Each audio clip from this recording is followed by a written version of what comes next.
menguasai dunia kriminal, Indonesia juga tak kalah dengan luar negeri soal preman dan mafianya.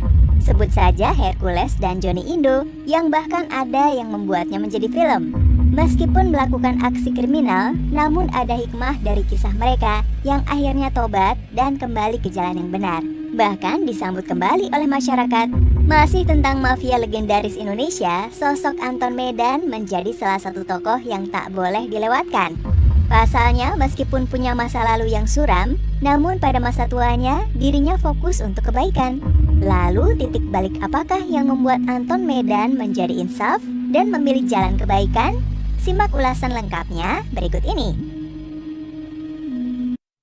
Merasakan hidup yang sangat keras di usia muda.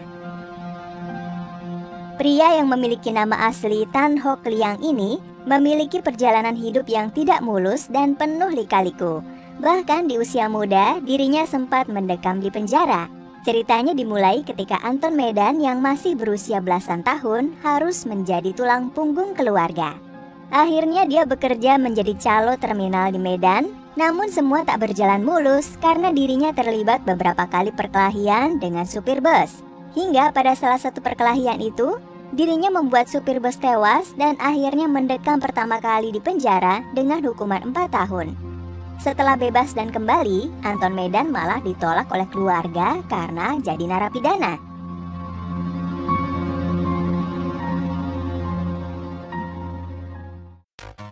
Pindah ke ibu kota, malah nasib malang yang diterima.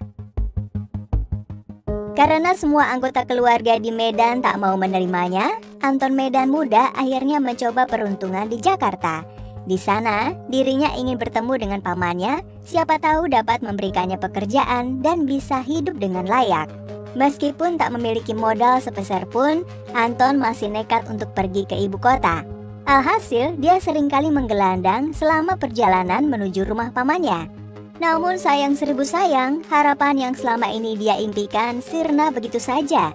Hal ini karena sang paman rupanya juga menolak Anton layaknya kerabatnya yang ada di Medan. Akhirnya Anton pun berjuang sendiri untuk bertahan di ibu kota dengan melakukan pekerjaan apapun.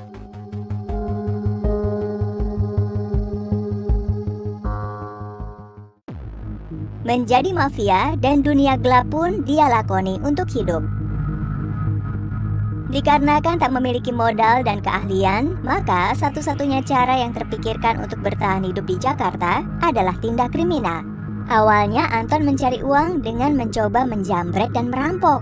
Lama-kelamaan, dunia kriminalitas menjadi hal yang akrab bagi dirinya dan kemudian mencoba tindak kejahatan lain.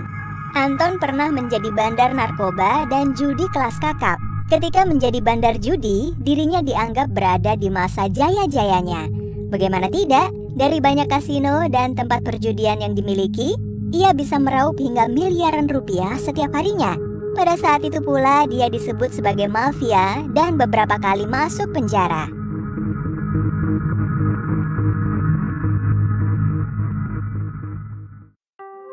Berganti-ganti agama hingga akhirnya memeluk Islam.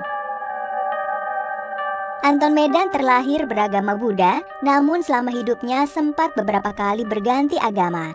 Semisal ketika berada di penjara, sempat berpindah ke Kristen Protestan.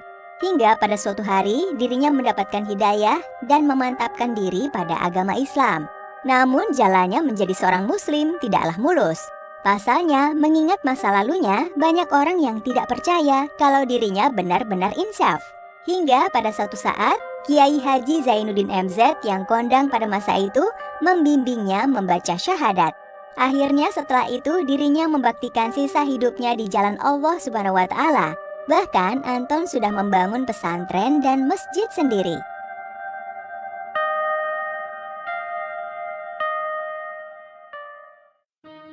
Akhir dari kehidupan Anton Medan karena stroke.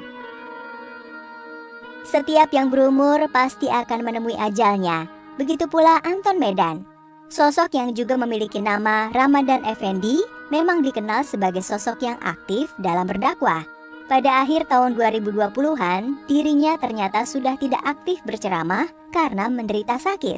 Bahkan salah satu aktor, Miller Khan, sempat menjenguknya dan mengabarkan pada warganet mengenai kondisinya yang berada di atas kursi roda. Anton sendiri menderita stroke dan diabetes yang lumayan parah. Hingga kemudian tanggal 15 Maret 2021 lalu, dirinya dikabarkan telah kembali kepada Sang Pencipta. Awal perjalanan hidup Anton Medan memang suram dan penuh kejahatan. Namun yang namanya hidayah bisa datang kepada siapa saja dan kapan saja. Di akhir masa hidupnya, Anton Medan habiskan dengan berdakwah dan berbuat kebaikan.